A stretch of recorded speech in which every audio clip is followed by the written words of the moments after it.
I am so pleased to be here to see many friends and relatives that I knew in earlier years, as well as to learn and find out about new relatives and friends and understand better the history of sodas. In the 80s, my mother started calling me Bertha Newport. Well, we talked all the time. But she said she had somehow found out about this woman in San Diego, whose last name was Newport. And out of her curiosity, she wanted to find out more about the Newport family. So I was traveling all over. I was the mayor of Berkeley. I was on the committee on the question of Palestine and against apartheid in the United Nations. I was in and out of the country, the world, etc., whatever else. But one day I said to Mother, I said, Mama, have you ever checked to see if that woman, if you think is a relative, is black or white? So she checked, and sure enough, she was white. But my mother, being who she was, she kept in touch with her, but somehow she discovered Marjorie. And let me tell you this, it must have been love at first sight amongst the both of them. We have the Historical Society and Marjorie to be very thankful for, to bring us all this historical information, because in much of my work nowadays, and I still work with young people hoping for a better future in this country, history is not truly recorded in the United States. It's propaganda for the most part, which perpetuates the conditions and makes us think this is such a great democracy. I am amazed at the relationship between white and black and everybody right here in the Sodas area, and how you all still continue to this day and have made these markers, whatever else. Herbert was my grandfather, my father's father. And my father had two brothers, Dexter and Herbert. My father was the youngest. My father used to bring us down here sometime in the fall because y'all got the best apples and the best cider. And we came to pick apples to work, you know, and whatever else, take a few bushels home and whatever else. Also, you had some great fishing down here. My father loved to fish. And of course, my younger brother, Robert, thinks he's the greatest fisherman down there. That's he got to go. I'm still going to teach him someday what fishing is all about. But the story, as I understand it, is that Dexter, who was the oldest brother, who was said to be 6'7", died maybe at 19 or 20. And Herbert, it's a weird story. One thing you must understand about black folks who've gone through problems in the Jim Crow South and whatever else, they don't like to tell stories about some of the things that happened to their families. My father didn't share much, but sometime on a fishing trip or something he shared. And it says on his brother's certificate, Herbert's, that he died of suicide. The story that we got really from the family was he was very religious. And he announced to the world that he was going to walk the waters. God was going to help him walk the waters. And it was played out in the newspapers and whatever else, went to Central Avenue Bridge where the Genesee River goes across. He was dressed up in a tuxedo, a black top, and stepped up on the bridge, and everybody was there to see he took one step and drowned. Now you understand why we don't like to tell certain kinds of stories. But the fact is, we are so pleased to be here, to see black, white, and whomever come together to understand and meet other Newports and see what they've done, whatever else. And if you want to know the depth of the story and the history, check with my sister-in-law, Sandra Newport, who was once a librarian, and she keeps whipping my ass to keep on sitting and my wife, Catherine Cash, who is very much into research, and she and Sandy talk all the time, so they can give you the great story. But we're so happy and pleased to be here, and to see this marker and the historical society that you all have. If we had a historical society of this nature in all little towns and places, America would be a much better place, and the history would be truly recorded. So God bless, we love you, thank you very much.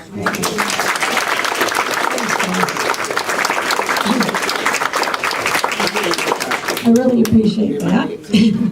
I love the story. He told me the story of his father's older brother. And I'm sorry, but I did laugh at the time when he told me. I was like, uh-oh, he made a mistake. My next person I'd like to call is Jeanette Provost, I'm sorry. And she is the daughter of Chester and Ollie Provost.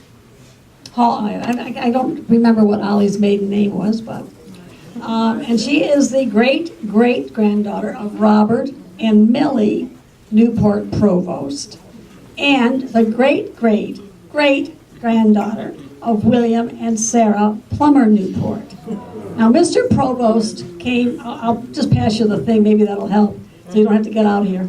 Mr. Provost, Robert Provost, was here early. He was here in the 1830s, and he married a woman named Margaret Braddington, and her father, Abraham Braddington, was a former slave of Peregrine Fitzhugh. And the thing about Mr. Provost is this particular property that the family inherited. It came down from Margaret Provost to her husband. She died. He remarried. He married this young woman named Millie Newport. And the property came down from that line. And Abraham Braddington was one of the first landowners in Wayne County that was an African American. He was one of the first to be to be paying taxes. So I'm going to pass this back because I don't think you can get through. Jeanette.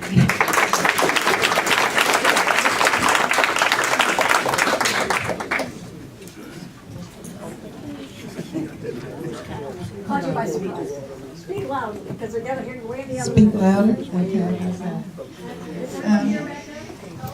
First of all, I was hounded into this. I was not planning on talking about my family, but I am glad I'm here. I am glad all of you are here. This is a fantastic thing for us. The Provost family has always been very, very close and very supportive. The family we stayed together in terms of being in touch with and knowing about and learning about all of our family. When something happened, our family was there to support. When we got, one of the wonderful things that we did, that we've done for a long, long time, is every Memorial Day, the family would come from wherever they were. We would come to Sodas, and we have a family plot, and we'd do the flowers, we would water everything, we would bring all the young kids to find out what's going on, reading all the names of the family in there. It was a wonderful, wonderful situation. The family, my father and his two brothers, Harold and Howard, joined service together.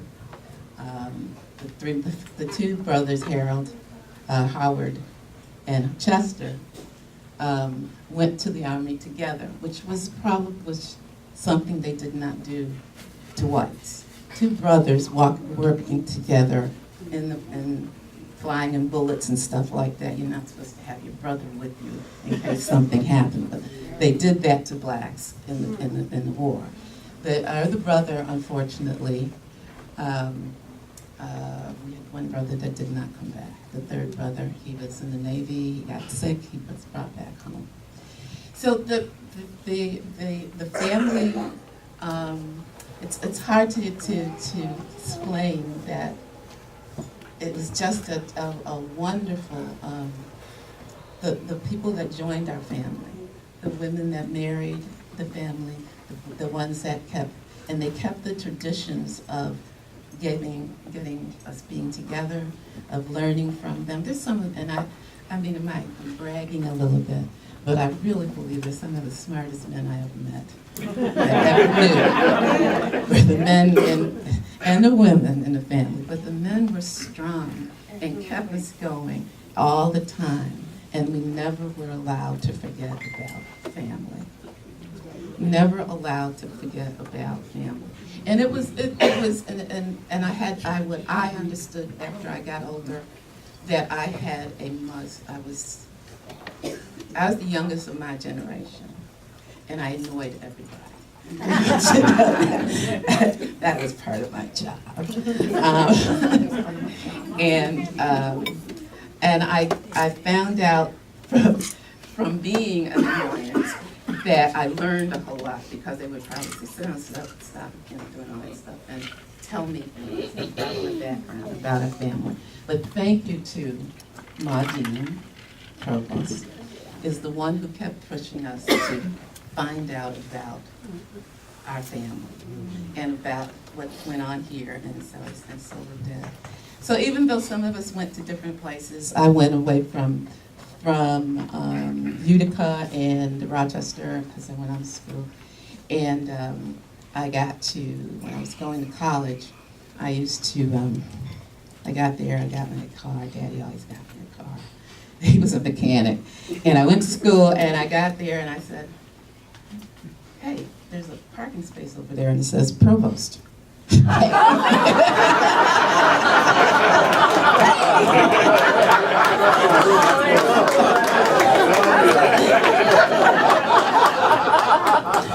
Well, okay,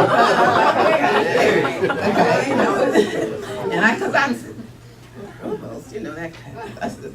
And then there was also the thing about the buses, the Prevost buses. And I live in D.C. now, and I would be there. I went to school, and I'd see, and there all these buses around all the time. And I never thought about it before. And they said, and was at some kind of an occasion, and they were letting all these people out of the boat. And he said, "This is, are you on the right bus?" And I said, "No, you're the one that's wrong. You spelled it wrong." There's my bus. But anyway, to get on to the real part, that what you've done here today is just wonderful for the family, for us. The times that we come together and we put our flags and our flowers out, and the one other thing about it is that we stay in touch. We're from wherever we are in different parts of the country, all out of the country, we have learned that the love of family is so important, and we're so blessed to have what we have.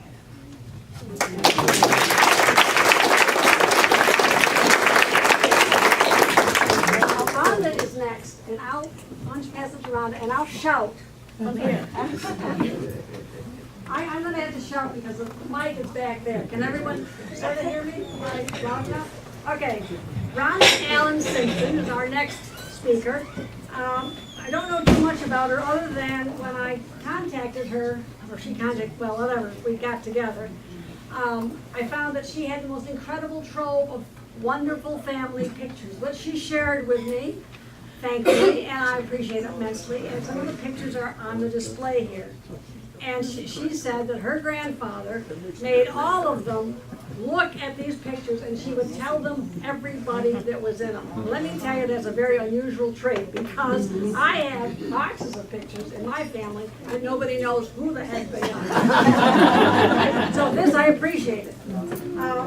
Rhonda is the granddaughter of James E. Allen, and she is the great-great-great-granddaughter of Elijah Allen, who was the first Allen who lived in the community across the way. We're going to get together at some point in time, Rhonda, and try to sort out what his, he was a member of the Stockbridge Indian tribe, which was at one time in eastern New York State. So, Rhonda? Thank you so much, Marjorie. I can't wait for us to have a play date. It's just such an honor to be here. My gosh, I can just feel my grandfather and the family just going, yay, they're talking about us, yay. So I just jotted a few things down just so I could remember, because I don't really speak.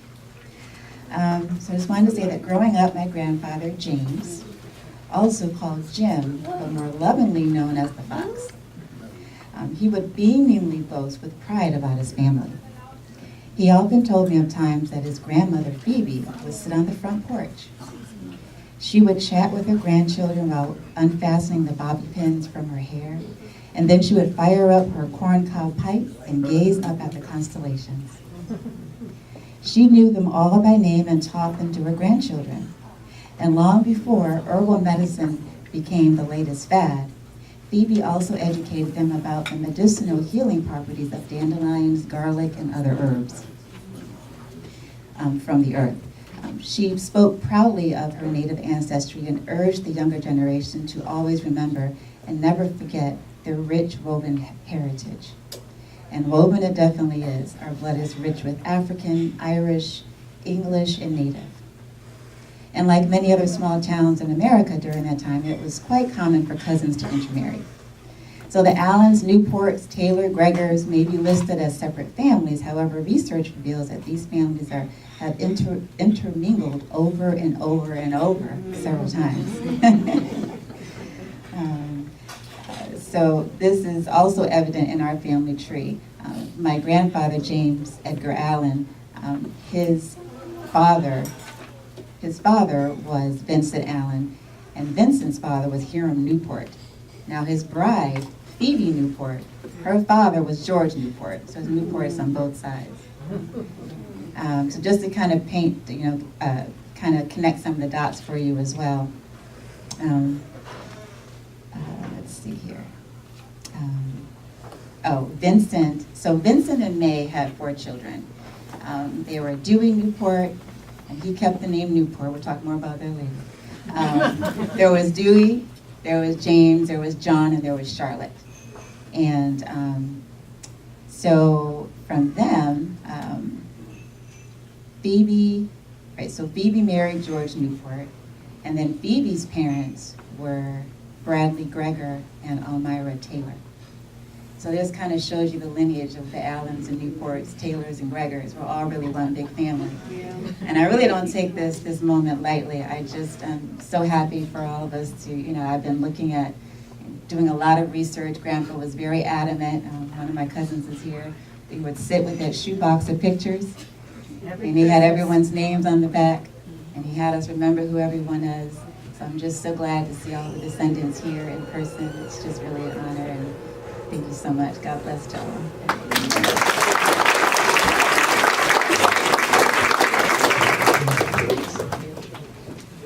Okay, next on my list is Susan Wallace. Susan is the daughter of Betty and Wilbert Wallace. She is the granddaughter of great-great-granddaughter, of James A. Potter and Margaret Newport. She's the great-great-great, four greats, granddaughter of William and Sarah Plummer Newport, the ones with the original Newport family here. Susan's ancestor, James A. Potter, enlisted in the 1st United States Colored Troop in the fall of 1864, Company K. He was 39 years old, and he left at home. I have to tell you, I didn't look it up this morning, but I think there were 5 children. Susan's going to read a letter written by Private Potter to his wife, Margaret, dated February 16, 1865. She has the original there. She also has portions of 2 more letters that were written by Private Potter, James. And but she's only going to read the one, and it's one of the most, to me, every time I read it, I get goosebumps. So just a second. Want me to bring it to you? Sure, I'm coming up. Do you want me to come up there? Oh, yeah, why don't you come up? That would be great if she could come up.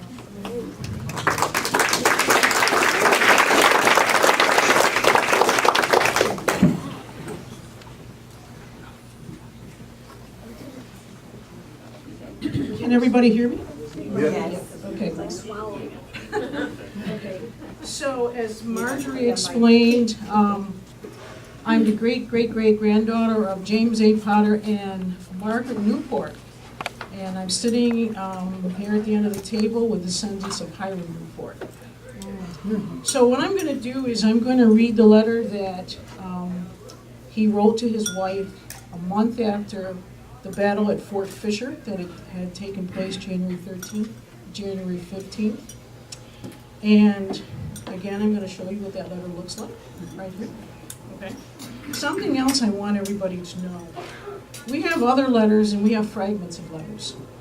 And last night, myself and my boyfriend who's sitting there started to read the fragments. And there was one fragment that jumped out. When he was mustered out of SOTUS, he went to Elmira for what he called soldiering.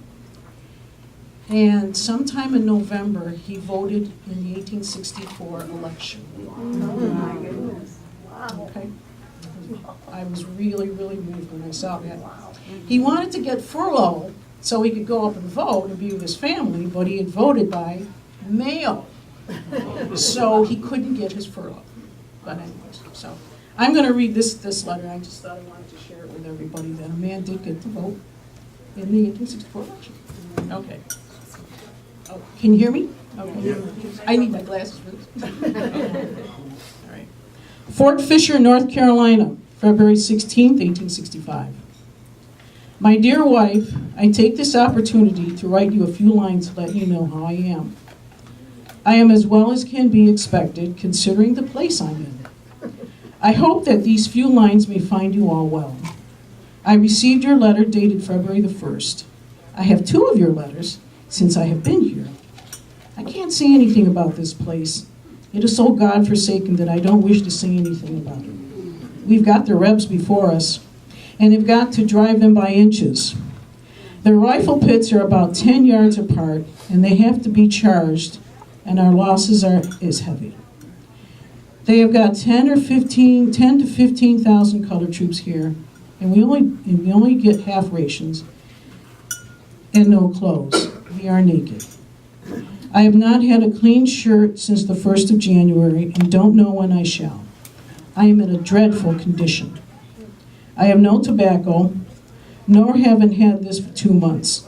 I have one special favor to ask, and this is I want you to send me some tobacco. Get a cigar box and pack it full of plug tobacco and 2 pounds of fine cut. Get the best kind of plug. I can get rations for tobacco, but I can't get it for greenbacks. If you can get up something in the way of eating to put in the box, a good loaf of Indian bread and butter. And Indian bread is cornbread. I want a pair of boots. Just see what you can get. 3 pairs for 1 pair of number 9, not the heaviest kind. Soldier's boots, French calf on the outside. 1 pair of number 9 light calf safes, I think. 1 pair of number 10 regular soldier boots, and them is for the old man himself. My boots are fairly good, yet they're rotten. I thought I had better think about another pair. I had lost my knapsacks in Virginia, and I left my envelopes in it. It is almost impossible to get one here. Money can't get them, and neither can using hardtack.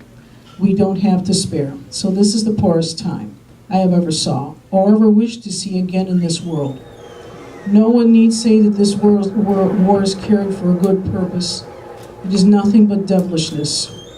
The next time I write, if I don't get cut down, I will tell you something about this Fort Fisher.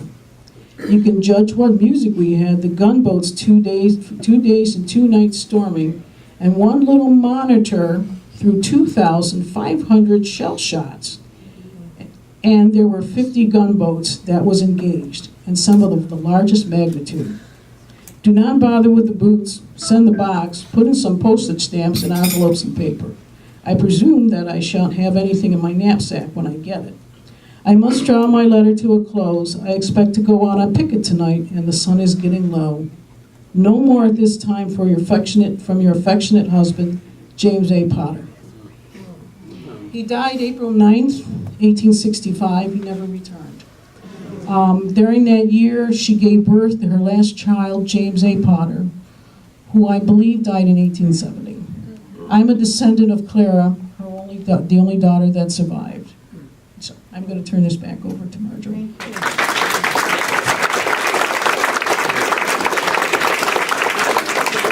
Thank you, Susan. I cannot tell you, there's another letter that is found in, can you hear me now? Okay. There's another letter that is found in his pension file, the application that Margaret made. And she included a letter that was written to her by Sergeant James H. Waugh, I'm pronouncing it W-A-U-G-H, telling her of the death of her husband. When you read the two letters together, you just think, wow. And the fact that he died on April 9th, 1865, those of you that are historians will know that was the day that Lee surrendered to Grant at Appomattox Courthouse. So, last on my list to speak to you is Betty Lattimore. Betty is the daughter of Martha Newport Swan. And I can't remember your dad's name, I'm sorry. It just went out of my head. Granddaughter of Charles Augustus Newport. Many people we've already talked about your uncle, who was well known in Soda's community. But Charles Augustus Newport, I'm always interested in him for a variety of reasons, but one of the things was apparently he loved and was a great ice boat sailor and won lots and lots of races. So I'm going to turn it over to Betty Lattimore. Betty also brought some pictures of her family and to share with you. So they're on the table up there.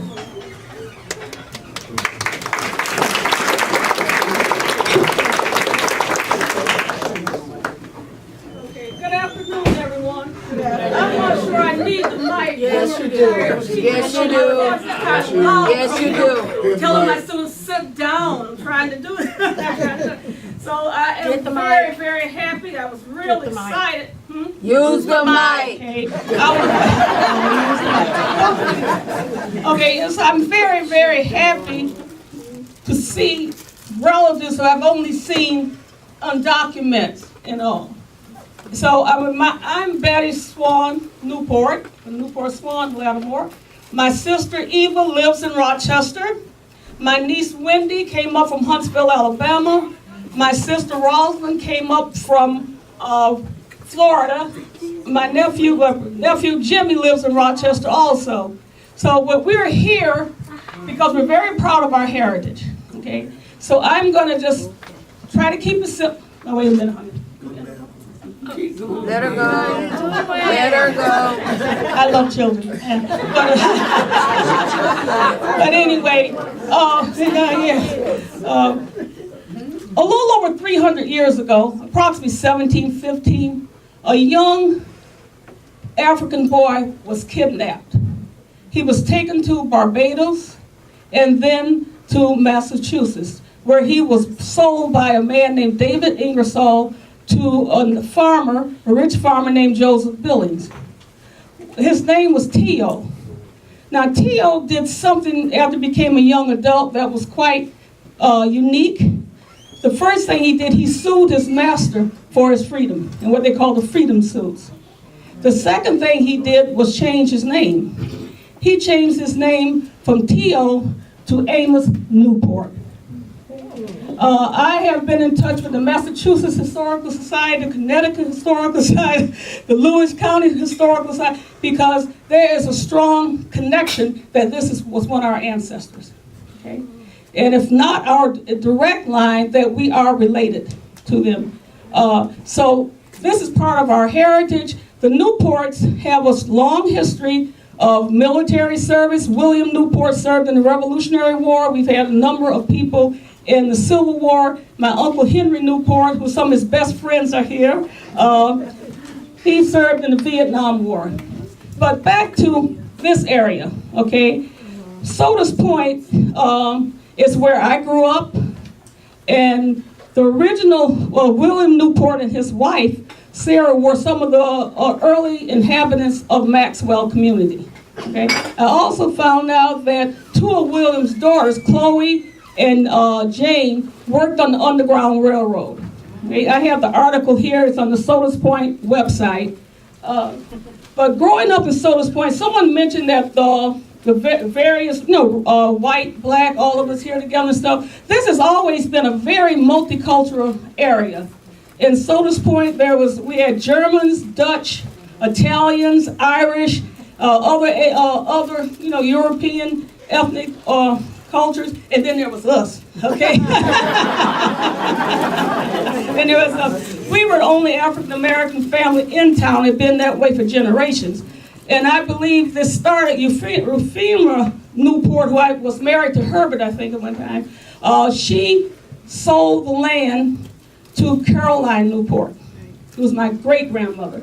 Caroline, when she died, she willed the property to my grandfather, Charles Augustus Newport, and when he passed, he willed it to my mother. So this is how we came to Sodas Point and stayed there. My sisters and I, we were the only little black kids in the community, but it made us very close. We played together a lot. We went down to the old amusement park. I don't want to tell too much, you know how old I am. You know, I can't pass for 30 anymore, okay? So, you know, we did things. We walked along the beach, you know, down in Sodas Point, over the rocks. None of us could swim. I think our mom had good life insurance on us, because she let us go through that water and everything on those rocks.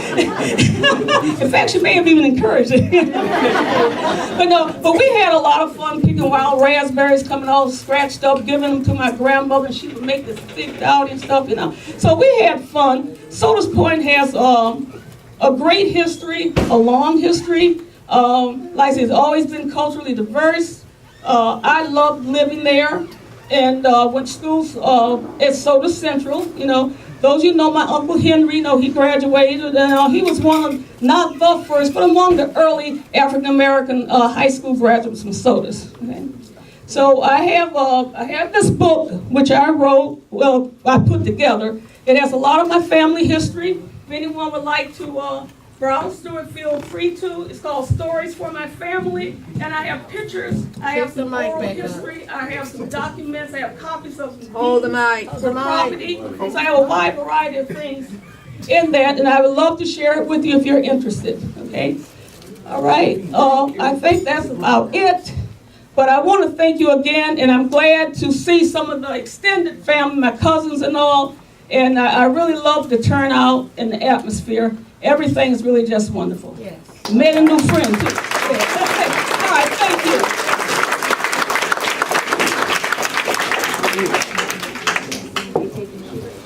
Thanks. Thank you, Betty.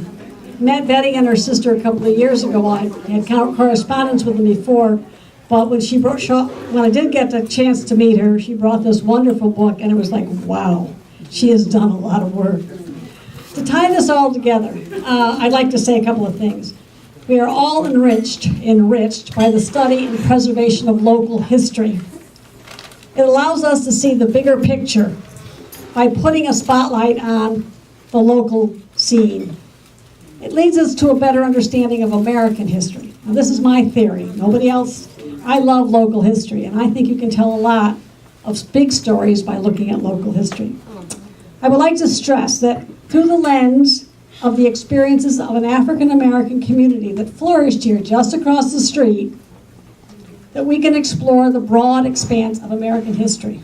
Native American history, slavery, westward expansion, the Revolutionary War, the War of 1812, the Civil War, World War I, World War II, the Underground Railroad, civil rights, and social and reform movements. There are the possible themes that you could study by just looking at this one small community is endless as far as I can say. See? So, first, I want to thank all the descendants who are here, who were able to come here today and to share with us their stories. I appreciate it greatly. Thank you. Thank you.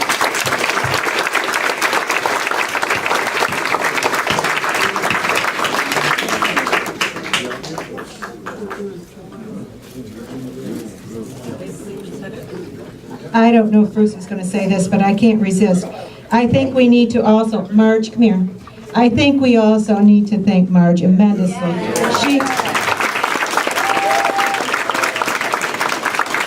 Marge has spent years doing this, and she loves all of you immensely. Yay, Marge.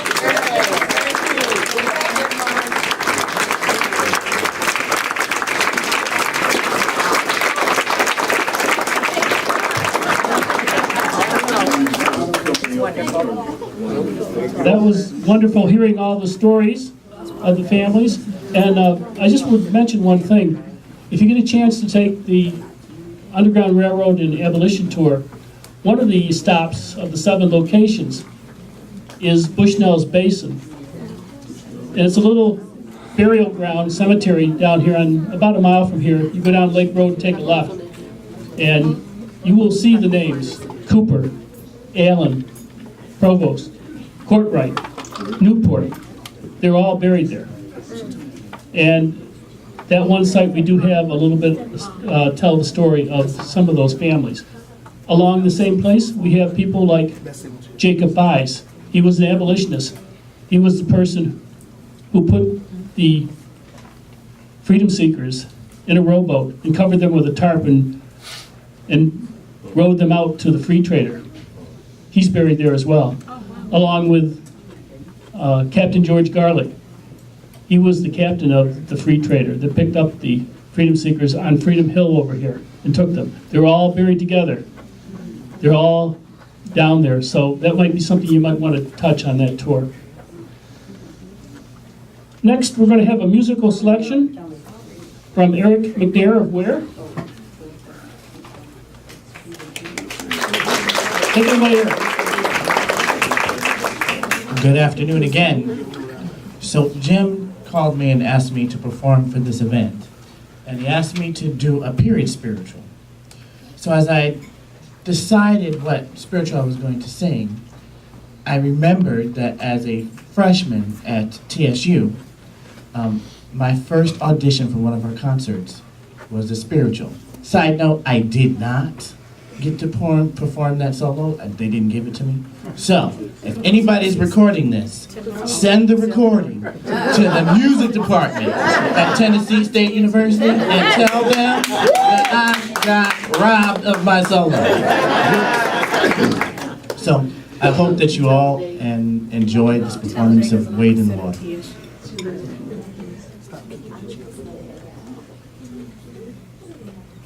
Hmm.